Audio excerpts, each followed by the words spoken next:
Samantalang nakausap naman natin ang ilang mga mag-aaral ng Patnubay at MTC kanina sa kanilang mga opinyon, saloobin at reaksyon sa kagagat lamang po na prom.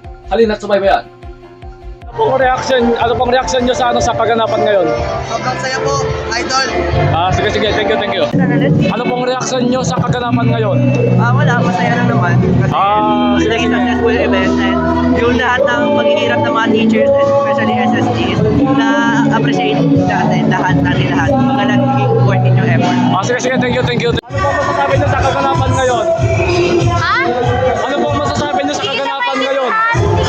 Ano pong masasabi nyo sa kaganapan ngayon?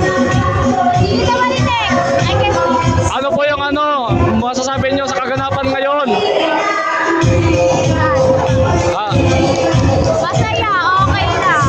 Sige po, thank you ma'am. Ano pong reaction nyo ngayon sa kaganapan ngayon?